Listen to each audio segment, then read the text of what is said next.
SARIMA'S Silent Battle. Chapter 1. The Day Everything Changed. Sometimes, life does not provide any warning before it changes forever.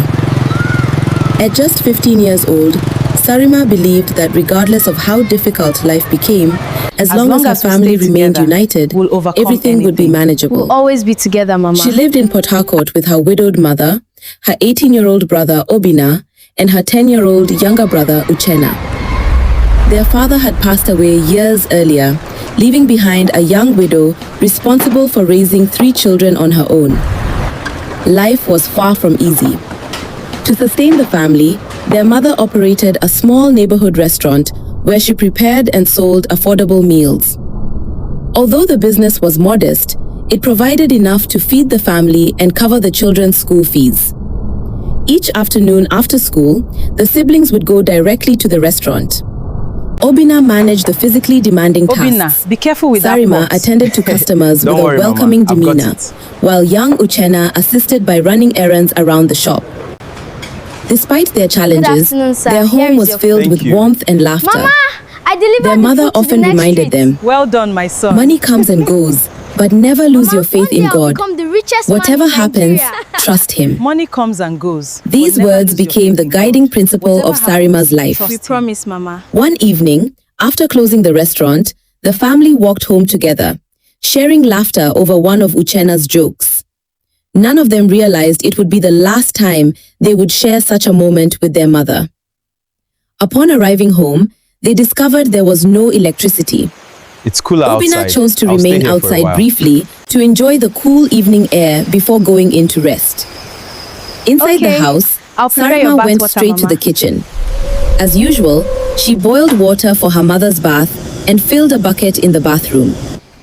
Their mother was lying quietly on the couch. With a gentle smile, Sarima called out, "Mama, the water is ready." There was no response. Assuming her mother had fallen into a deep sleep after a long day, Sarima chuckled softly. "Mama, come and bathe before you sleep properly." Still, there was no reply. She approached and gently touched her mother's shoulder. "Mama?" Mama. Silence. Her heartbeat began to race. "Mama?" She shook her more firmly. There was still no response. A sudden wave of fear overwhelmed her. She screamed with all her strength. Obina, come quickly. Obina, Mama is not responding. Mama is not responding. Obina, come quickly. Obina rushed Mama is inside. not responding. He called out to their mother repeatedly. He gently shook her. There was no reaction. The siblings ran outside, crying out for help. Neighbors quickly gathered and carried their mother into a vehicle.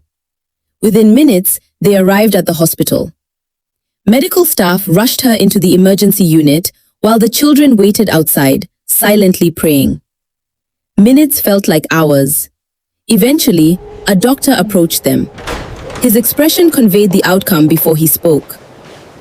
"I'm very sorry." Obina looked at him in disbelief. "I'm very sorry." "What do you mean?" "What do you mean?" She was brought in without a pulse. She had already passed away.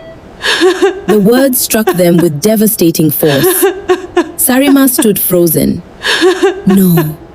She grasped the doctor's arm. "Please save my mother." The doctor lowered his head. "I wish we could." In that moment, Sarima's world collapsed. She broke down in tears. Uchenna cried uncontrollably. Even Obina, who had tried to remain composed, could no longer hold back his emotions. In a single evening, they had become orphans. When the neighbors eventually returned home, the 3 children remained together, holding on to one another in silence. They had no understanding of what the future would bring. All they knew was that the only parent they had left was gone, and their silent battle had just begun. Money comes and goes, but never lose your faith in God. Whatever happens, Father, let your mercy speak for us.